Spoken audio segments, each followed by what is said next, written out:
I'm really on a journey where we are shrinking our way to success. We want to knock it out of the park for people, but I don't want to say yes and do no. So we would rather say, no, thank you. I think whenever you say no to the bad jobs, you're saying yes to the right jobs, right? I'm sitting here as living proof. I am growing my business with no.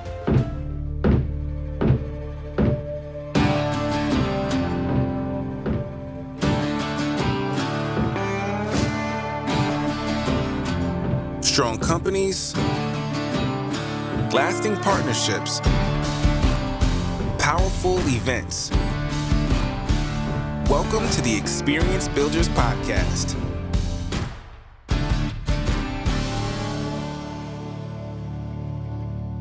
Chris, it's a good day to wake up and say no, right? Well, you sound like my Vatican I Catholic mother, Khalil, because I heard that the three Griffin brothers heard that every day for a very long time when we were younger. But I know what you mean in a business capacity, but Yes. I still get a little shudder when I hear that. As long as you don't precede it with Christopher Ronan Griffin, no, right? That's when I know that done something wrong. Yeah. No, And just like that, all our listeners know my middle name. That's great. No, we're going to talk about growing with no today and just the value of no. Have you ever seen the movie Yes Man with Jim Carrey? I have. Oh, man. Yeah. Great, hilarious movie. And I think in many respects, there are definitely times in your life where you should be saying yes. Like if you're a recluse and depressed, like maybe say yes to some people some more and get out and do things like he was in the movie. But also, I want to caveat this because I know there's probably some younger listeners out here. And I firmly believe that as a young person, you should be saying yes to a lot of opportunities. Obviously, still be selective, but you don't know what you don't know. And so trial and error, learning the hard way, finding out what you like just by doing a ton of things, I think is great. So that's my caveat here, but we're talking about grow with no, and we'll get more into that mindset and really understanding why no is so important. But I want to hear from you, as a business owner, when did you learn that saying a quick yes was probably not the best way to approach things? Oh, listen. And by the way, you brought up a great point about some of the young, early developing business professionals in our industry. I'm thinking in particular about straight commission salespeople, right? Which is I was saying yes to everything as a straight commission sales because saying no to a deal or saying no to a customer puts you in a position to not sell something, which means I wasn't getting a check at the end of the month and I needed to pay rent, right? So I think when I was younger, I would say no, but it was always followed by the word problem. So I'd say no problem, right? So when they needed it delivered in an unreasonable time, no problem, we can make that happen. If they're, it's a little beyond our budget, but if you can make it happen for this, you go, oh, well, that shouldn't be a problem, right? No problem. I was using no the wrong way because I couldn't bring myself to say no. Fast forward now, I think, let me stay on the vein of our salespeople. Once you develop a book of business, right, and you've got a group of clients and you're able to, your income is not threatened like mine was back then with the term no, it's easier to say the word. And really, it's liberating because if you can honestly say it when you're supposed to, you're probably helping your customer. You're definitely helping your company. But, part of your job is to look for orders that are a good fit and clean projects so you can stack up wins and help your clients with solve their problems and with their events. And just saying yes to everything is not a good way to do that. So as I moved into management and ultimately into ownership, it was the lessons learned from saying yes to your point when you shouldn't have. You had interviewed me early on in our podcast about, what was the biggest project I ever screwed up or that we ever just held on. And there were signs everywhere that we probably should have said no along the way. And we didn't for, all the wrong reasons. But, as if you've been listening to the Experience Builders podcast, you know that I'm really on a journey where we are, I was about to say shrinking our way to success. We are just being much more intentional about the projects that we're accepting, that we want to knock it out of the park for people, but I don't want to say yes and do no.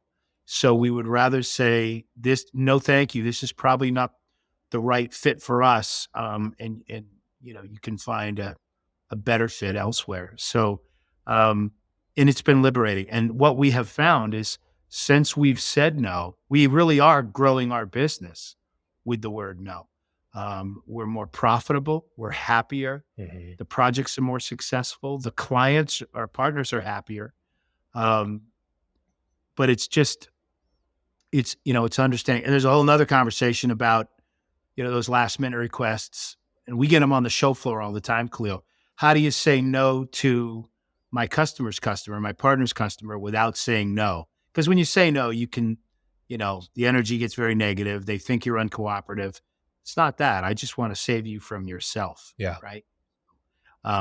But to your point, yeah, this is not a word I'm afraid of anymore in our strategy and our business vocabulary. Yeah. I think a lot of people can be afraid of it. And typically when you're afraid to say no, it's usually because you either don't have a lack of clarity about who you are and what you do, like what your specialty is, where your niche is, what you're focused on, or you're chasing revenue and not profit. You're just saying yes because you see that dollar sign at the front end and don't understand the impact of the expenses you're going to incur on that project. And how, by the way, do you know companies, Khalil, that when they do that, I don't necessarily think that's a greedy thing. It's but it's indicative of other challenges or problems you have in your business. When you feel you have to go take on that project, you should be saying no to.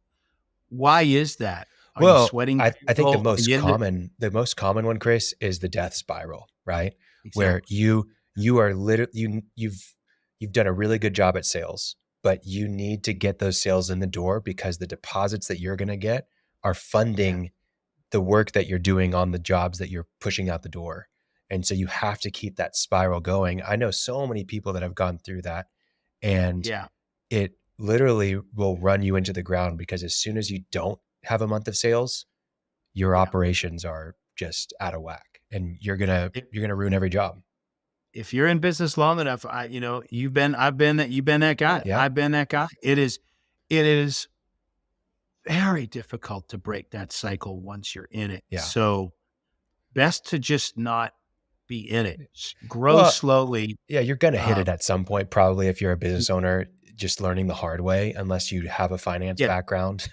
That's typically where the people that, don't do it. But most entrepreneurs, most business owners are fairly optimistic and they'll, chase the yeses and then they'll realize, oh, this isn't sustainable, So I think ultimately those are a lot of the reasons. It's just a lack of clarity on their identity or their numbers and not knowing what's profitable, what's not.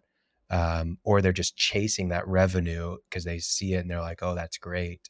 And they're, not really seeing that, oh, wow, I'm chasing this revenue. A good thing to realize, Chris, is when you say yes to something, you're saying no to something else because we have capacity, right? So when you say yes, you're doling out your capacity. Well, now there's a lot of things you're saying no to, personally and professionally, right? So I think whenever you say no to the bad jobs, you're saying yes to the right jobs, right? Do you know any, so this is an interesting conversation. Do you know any business owners that say no for the wrong reason? And I'll give you, I'm thinking of when I first moved to Orlando, Florida, I looked at joining a small exhibit dealership company with the intent of becoming the owner of it. But the owner said no to everything. And what I learned was, and ultimately I passed on acquiring the business because the impact that had on the culture. He was 5 or 6 years away from a retirement age. Mhm. He wasn't willing to take risks anymore. He wasn't inspired to grow the company and do innovative things. He just wanted to protect the asset and the income that he had. And so all the great people that came through his doors had left. The Mhm. ones that were remaining um, were there for a paycheck, but they weren't the best of breed talent. And when I would just when I was sort of interviewing the whole group, and I said, "Well, what do you what do you what do you think about this? And we could do this, and we could do this for the business." And they said, "Yeah, you're never going to be able to do that because you're going to hit the Bob wall." Yeah. And the Bob wall was that he's never going to prove that, or he's never going to. And I said, "Well, no, but it would happen if I were to come in there." Like, yeah. And they didn't believe me. And Yeah. so I thought, wow, look what no did to this culture. So I would say I'm sitting here saying it's a very strategic word and methodology today of how I'm managing my business, but eyes wide open about the negative impact, right? It could Yeah. have on a business culture. I think it's really, you got to be clear that like when you're growing with no, it's so that you can focus, and it's so that you can focus on your best yes. And that Yeah. means that you found something Let me that's, write that down. My bet, yes. there's a I book like about that. It's more of a woman's book. It's written by a famous woman author, and it's empowering to women, but I think it applies to everything, the best yes. And I think, for business owners, when you're giving your best yes, it means that you're focused on something that's profitable, that's maybe meaningful and challenging to you as a business owner. And not only that, it's got maybe a mission and a vision behind it that you've got people rallying behind. And you know that this is a cause that's worth fighting for, that we can really go to bat for every day, and will be profitable to all parties involved, including the people that we're serving, right? So I think that's really where it comes in. And to go back to your point about the wrong no's, I think as business owners and even as individuals, we all have a pain line. Dan Martell has a great book on this called Buy Back Your Time. But he talks about how business owners have a pain line. And we've all been there. I know you and I have been there, Chris, where things are just like, I'm going to explode because I can't handle the stress right now. The stress of, Mm. Not being able to meet payroll one month, and the lines of credit stacking up, or, the tasks on your plate, the projects that you're juggling, the client requests and concessions that you're having to make. It just stacks and stacks and stacks. And once we cross that pain line, we kind of make a subconscious internal vow that we're never going to get past that again. And so your example, the Bob wall, Bob is at a comfortable place and you're Yeah. about to ruin it. Do not make me cross this pain line that I'm at. I'm at my threshold. And so I think the reality as the business owner, if you're saying no because you're beating up against your pain line, you're doing too much still. You need to hire someone to take things off of your plate so that you're not near your pain line, so that you can focus on some of these new yeses potentially that are great opportunities to partner with someone or take on a new line of work or open a new division, whatever it might be, right? But those are maybe the wrong, you're saying no for the wrong reasons. But if your reason is because we're focusing and we're giving our best yes, then I think you're in a good spot. I'm thinking about how do you qualify yes? Because we were talking at the break before, and you'd ask, why are we so quick to say yes at our companies? And I started thinking about, even now at the level I'm at in my company, new vendors are constantly pushing us to use them and try them, right? It's a freight vendor, or it's a graphics vendor, or an AV company. And we've met at a conference like EDPA Access, right, which just took place. And, I'm very clear on, and very loyal to the partners that we have. But a lot of my people, right, in our world, right, senior project managers very often they're empowered to try somebody new. They don't have to get permission, but they're quick to. So I think the pressure of, aggressive vendors is one thing. How about, it seems like more than ever, donations to personal causes, whether it's an individual's family or, a larger organization. And we may not have budgeted for that. And the thing is, if that happens 10 or 12 times a year, that's a significant amount of money, which ultimately can affect something else that you did plan for. Right. I think the one I feel, again, in my position, unproven, uh, unproven to my company, or unproven return on investment, marketing and advertising spends, Mm. right? And, if what you're doing is working, or if you have a plan, I don't want to be closed-minded to new things, but, I'm much more apt to now to say no. If I don't understand it, or I don't really fully understand how it can help us achieve what we're trying to for our customers and our own company, then I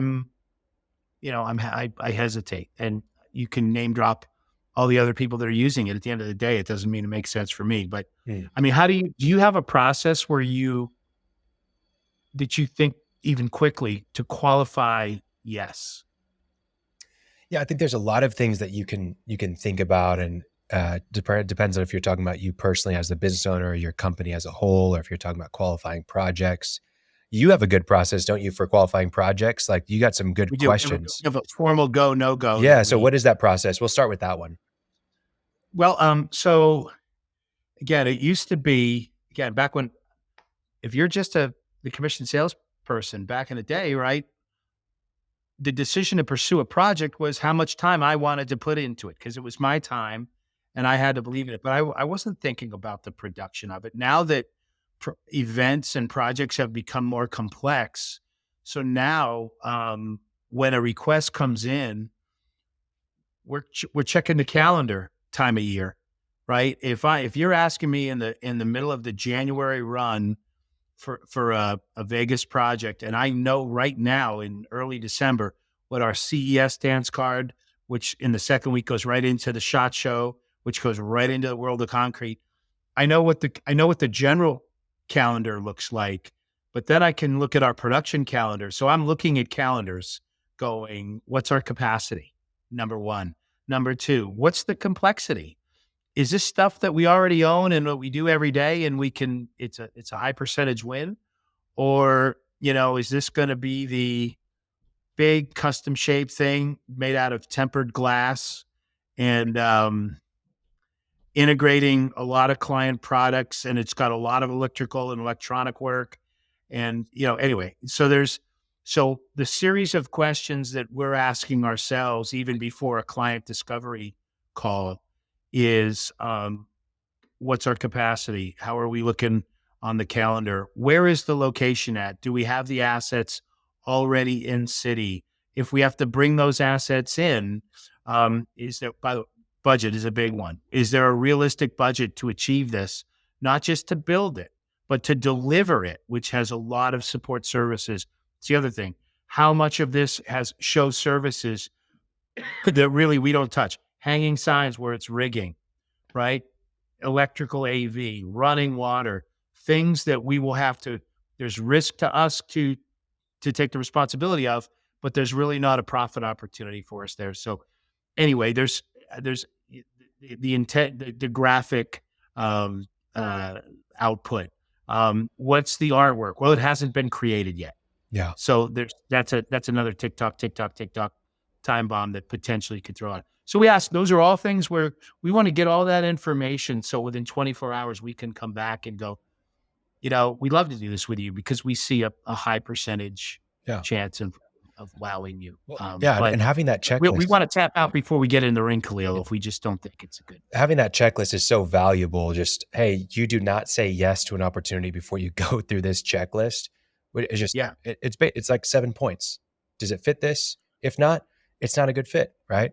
And I think one thing that I would add to your list there, that I always talk about with people is the stakeholders that are involved. Like, there's certain things that you can just read on a sales call that, hey, this person's going to be a nightmare to work with. They're unorganized. They're all over the place. They're going to be throwing in all these last minute things. They're going to be calling me at all hours of the night. Save your team the headache of dealing with some of these people who aren't a good fit because they're not organized enough to do this business. They need somebody else to handle the ins and outs of the project, not us, right? I always say, if you're not charging for project management as a service, then you're probably not profitable on some of these jobs, because the hand holding and the project management of it, that with all the scope changes that are going to happen, If you're not charging for those things, then don't do it. Right. Right. So Right.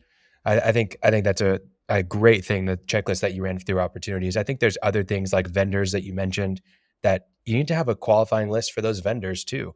How do we know that this is the right fit? Yeah. So If it's a sizable project for us, I can look at the circle of offices that the input we want to get from. So there's production, right? There's field operations.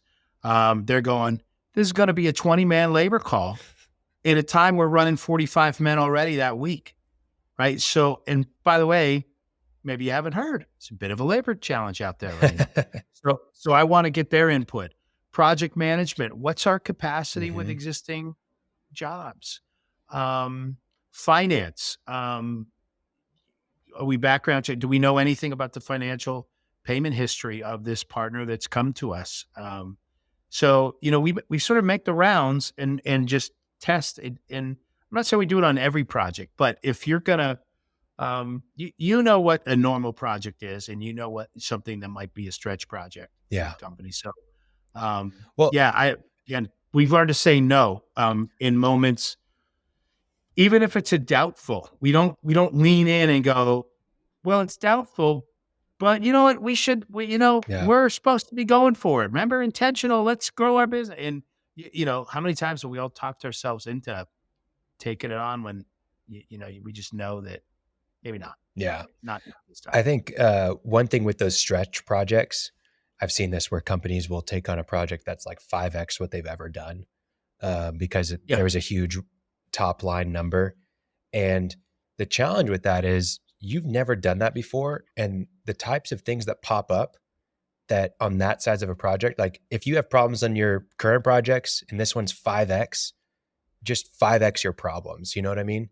And not only that, you mentioned like the labor challenges. Let's say you do hire people for this job, this one 5x. Are you filling more of these size jobs down the pipeline? If not, now you've got mouths to feed that you're not going to be able to feed in whenever this project wraps up, You talked about this at another call. And so the 5X project, and you think that's 5X more than what you're normally doing in your pretty active month. What you don't realize is, what's your capacity as a company? Yeah. Because if you take it on, and what you're really doing is now you have an inability to do all the other work that you had scheduled or that you're normally doing, which, oh, by the way, are probably your best customers, your most regular customers, right? So is it really additional work, or are you replacing your best customers and your best work because there's a bit of a vanity play here because, of the prestige, either of the brand or the location or what it is. So you're right. Those are all, and so when we do the go, no go, that's my job. That's senior staff's job, is to look at it at that, above the treetops and recognize, what are we doing here, guys? Yeah. Yes. Wouldn't it be great to take that on and have that in our portfolio or to add that revenue? But at what cost? At what cost? Well, something we haven't really talked about is the team aspect and protecting your team. I mean, yes, when you've said yes and you down the line, you're like, man, we shouldn't have done this, or this isn't a good fit. But your team knows it too, right? Like, what is it like for your team whenever they feel protected by you saying no to things that they have no business doing? By the way, that I find that's one of the things that strengthens culture. Yes. When that team feels me come to them and guys, what do you think here? I mean, because I've had team members I've had a team that's talked me into something that I thought was a warning. At the end of the day, and those are the ones that are really worthy of group discussion. There's saying yes, there's no. The ones that are beyond no, the ones that are you out of your mind jobs, right? That's not really a discussion. We all know when we shouldn't be doing that. But when we're uncertain, and I love those actually, when I go to my team in the early stage and I'm going to field ops, the leader and the production guy and PMs, and we're talking it through, and we because everybody wants to do a great job for the partner that's bringing us a project. So we're not wanting to say no, but we just want to really, we want to make people feel great about their decision to choose us, right? So, yeah. So I think getting them included, and not just putting my emperor hat on and going, I'm making this decision and we're not going to do it. Yeah.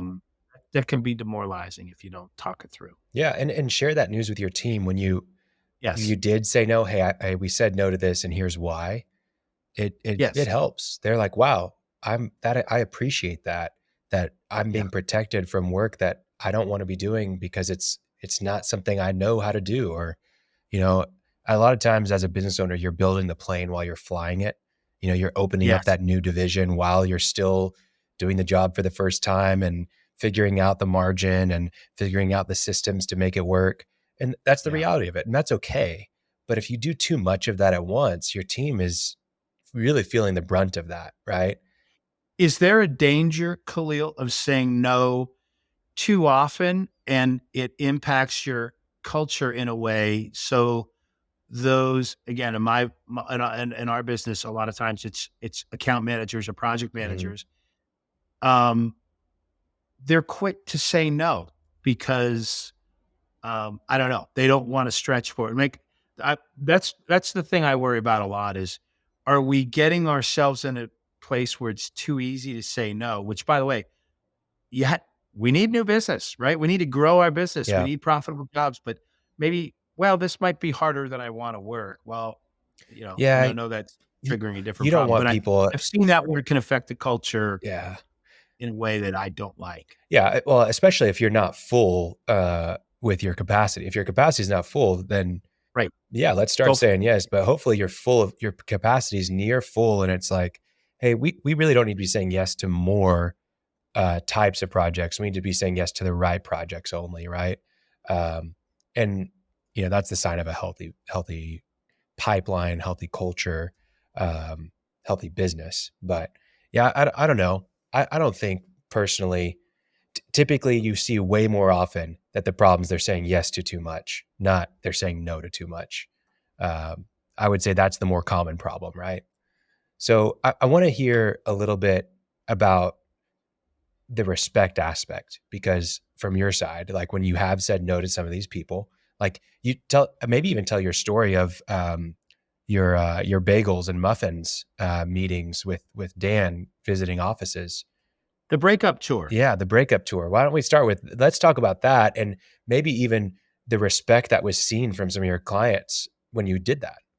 So and this was we really, and if you think about why that Breakup Tour happened, we were at our wits' end with ourselves. We'd exhausted ourselves. There was very little joy in our day jobs anymore. We were the gerbil on the wheel, and we were running fast.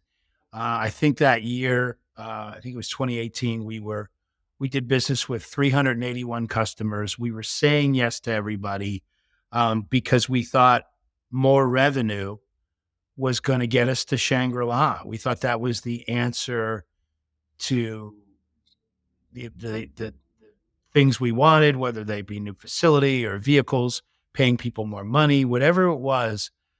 You got to sell more, right? So that was and we just we weren't paying attention to the type of work it was. We weren't honest with ourselves about who we are and who we're not.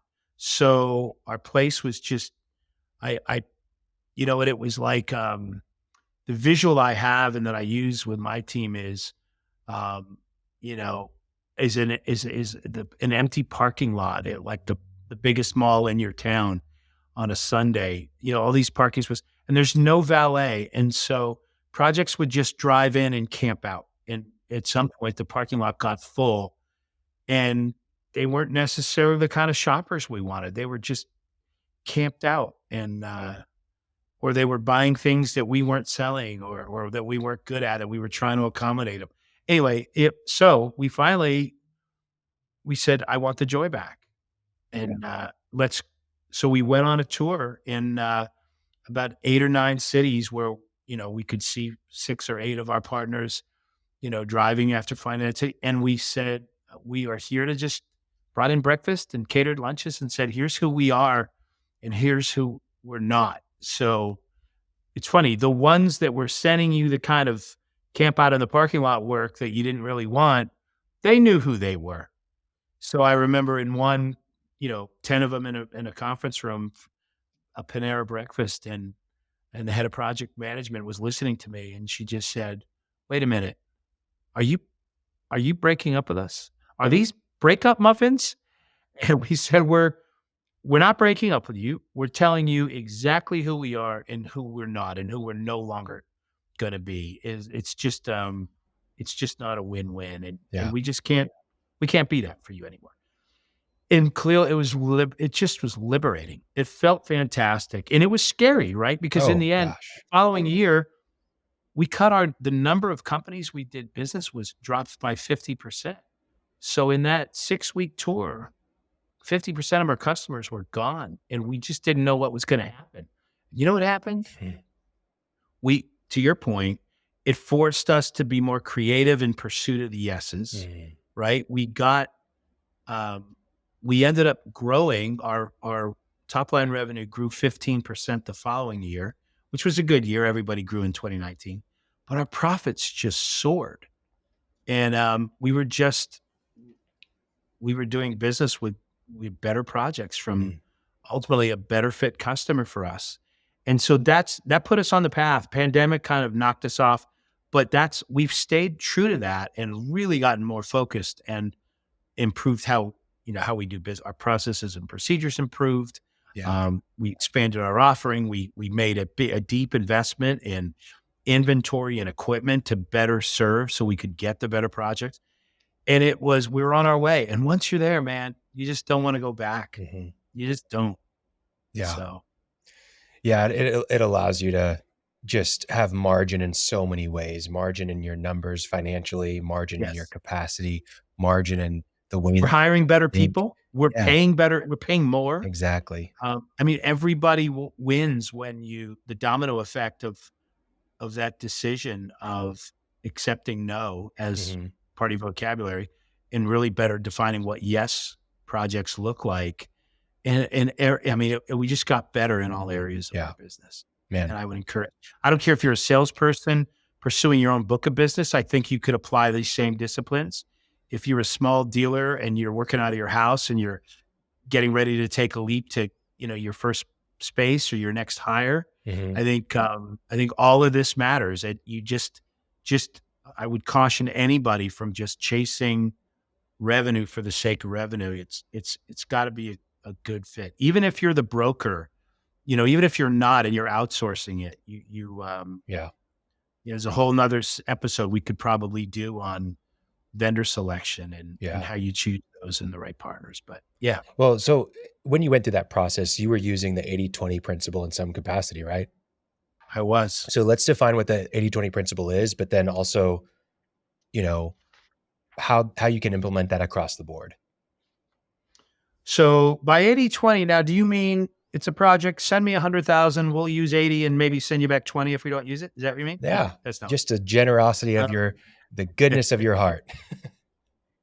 I think everybody, if you just right now run a list of run your customers from the last 12 months and run the names of the customers and how much business you did with them.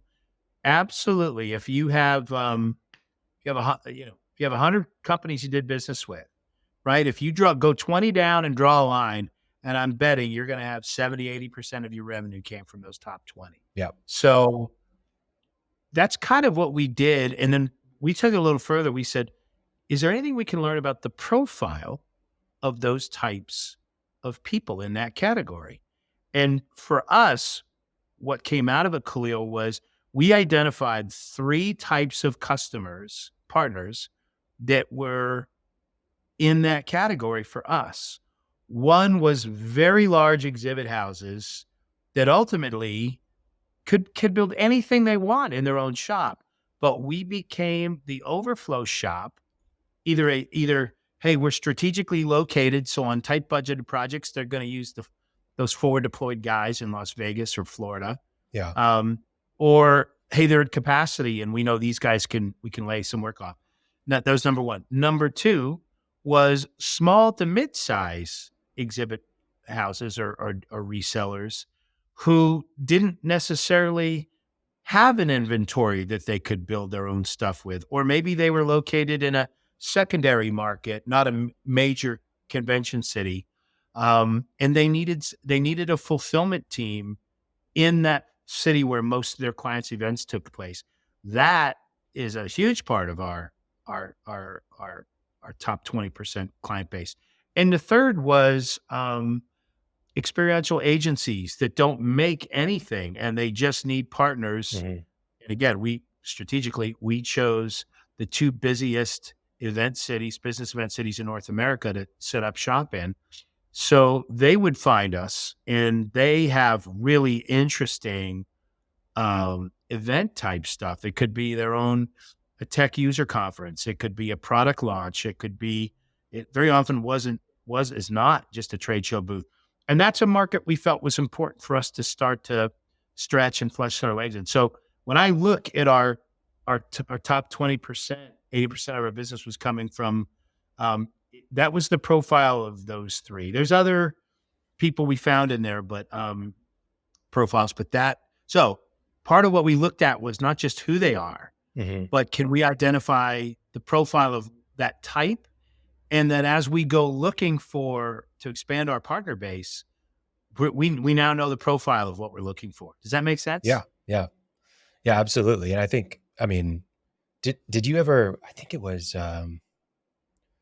Malcolm Gladwell talked about the 80-20 principle. There's a lot written on it, but he tells about the scientist who developed the principle. It's like a natural thing. He talked about how he grew peas or green beans, some sort of vegetable, and it applied there. 20% of the crop of the actual plants produced 80% of the seeds of the actual The like yield. beans, Yield. you know? And so it's a natural thing. And I mean, I love just looking at that principle. But I think one thing that applies to the, grow with no mindset is that you should be saying no more often, because if the 80-20 principle applies to the opportunities that come your way as well. Like if you're not saying no, then you're not charging enough. Just, Okay. Can I ask you a question? yeah. So you're a guy like me. Yep. And you've been in the industry 35 years. You've got a lot of professional friends that Mhm. you've made through a variety of ways.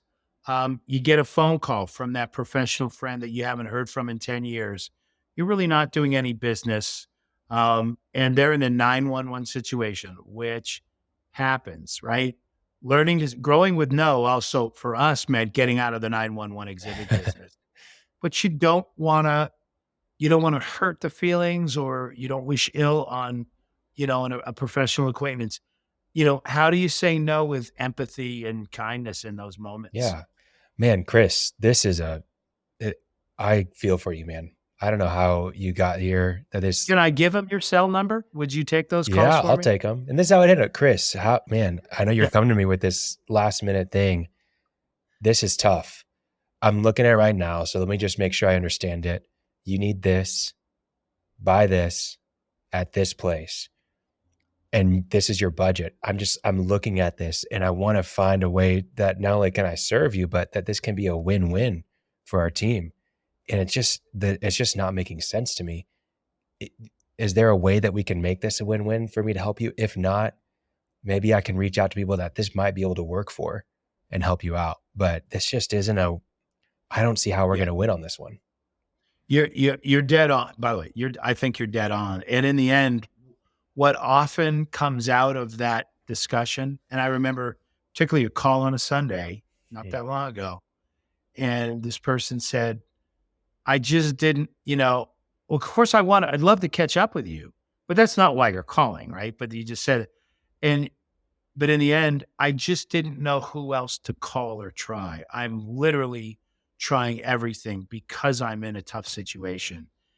And and yet in the moment, I would hope that friend, Yeah. right, would be able to realize what they're sounding like, Khalil, because what you're realizing, and you're realizing you're calling me with a high, an impossible project, and you're just hoping, what, I've got a Hail Mary pass Yeah. here.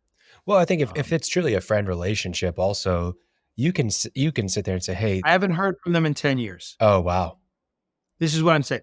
By the way, and you'd be surprised, and I know there are listeners on this call that have been in, the industry, even if you're in as half as long as me.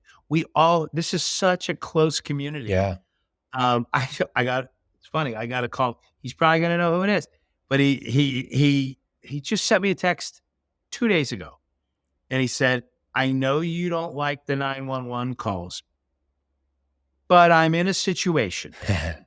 And he had been down at Access, and he had said to me, where he said he said, he ended the text with, "Please let me know if there's anything you can do.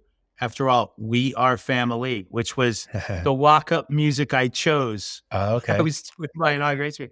I was like, wow, very clever the way that you framed that.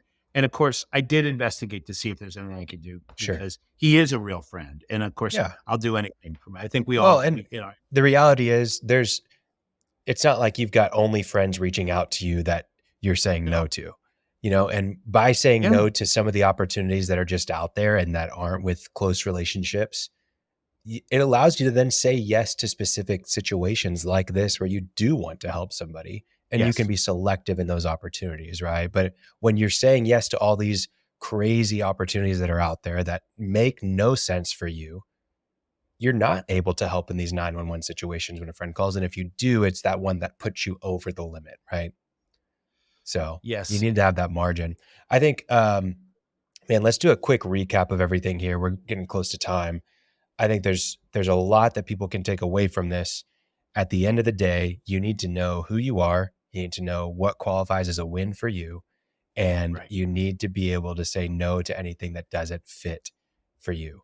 And acknowledge why, right? Yeah. It's the why of the no. I mean, it's not to be, well, that just sounds really uncooperative. No, it's just get out of the mindset of just chasing anything that comes your way. I heard people at this conference say, "We really don't say no to anything or to anybody." I bet you do. I bet you just, you're just, if you think about it, we all say no to the impossible Yeah. situation or the low Well, and probability. there's companies out there, like, for example, there's a company out there, Chris, that's called 3-Day Kitchens, and they will renovate your entire kitchen. I'm talking gut it, put everything in new in 3 days, or it's free. That's their guarantee. But Wow. the kitchen costs nearly the price of your house. I was just going to say, I bet they're not lowest bidder. No, they are definitely not the lowest bidder, because they're they're looking for the people that are like, Thanksgiving is next week and we're hosting and we need a new kitchen. That's their target audience. And so that's who they're saying yes to. They're saying yes to these 911 emergencies, but But if they are the SEAL Team they 6 of literally are. kitchen, That's what they are. then do not ask me to negotiate price, Yeah. right? And by the way, there is a market out there for that. I think we all know that. Yeah. And that's the thing. Too much of the time it's saying yes and then not adjusting your price is pretty much as simple as it is. Like, hey, yeah, we will do that, but it's 3x our normal rate, or whatever it is. Well, to your point of, on the recap, I'm sitting here as living proof. I am growing my business with no. I really am. So to add to your recap, I think understanding why you're saying no matters. I think making sure your team knows why. I think when you include them again, for us, there's a go, no go step even before the discovery call with the client. In other words, we really are emotionally committed by the time we schedule that first engagement on the discovery with the client. We're going to, somebody's got to get enough information so we can make that decision. Yeah. At the very least, the discovery meeting is about us coming back with 20 new, better questions that we know we have to fully commit. Yeah. Right. But it's been good for our culture. Yeah. And by the way, we're never saying no. We just start saying no to our 80-20 customers Sure. that are the 20, right? Because they don't put us on that ride like a casual walk-up requester does. Yeah. Hey, I got your name from so-and-so, and they told me that and at the end, you know what? You're absolutely looking for a lifeguard as your client is drowning right now, Mhm. right? So that's not the time to, you know, track down the lifeguard. Yeah, for sure. Well, in recap, saying no more regularly, it's going to allow you to focus in your business. It's going to keep you sharp. It's going to allow you to manage your resources, both time and money. It allows you to maintain your company vision and stay focused on, where you're trying to go as a company. It builds respect between you and the client because they appreciate you saying no honestly, but also with your team because it makes them feel protected and not like you're just throwing things their way just to throw them their way. And then, when you have that margin, it allows you to have more innovation and creativity Yeah. inside your business as It's well good for because your you got, bottom line. yeah, Good for your business. that margin's great for you. You avoid being overcommitted. You're able to do things really well and not slack on jobs because you're over capacity. So, really valuable. Yes, there's absolutely times where you need to be adventurous and say yes to new things, but that's typically not people's problem. It's that they're saying yes to too much and they need to grow with no. So, That's man, this right. has been fun, Chris. Well, great topic. As always, I appreciate you bringing it to the table. It was great to unpack this. I think we can serve up some good shorts and clips for people that they can use Yeah. in their sales meetings and in their daily routines. Absolutely. So, Well, it's been fun. Listeners, thank you for joining us again. Go please subscribe on our website, crewxp.com. On YouTube, you can find all of our full episodes, our clips, and our snippets that are really short on YouTube, as well as Spotify and Apple Podcasts, wherever you listen to podcasts. Please subscribe. Thank you for your support. We'll catch you on the next one. see you on the next one, Cleo. Thanks for listening to the Experience Builders Podcast. Check out our website in the show notes or visit crewxp.com to learn more.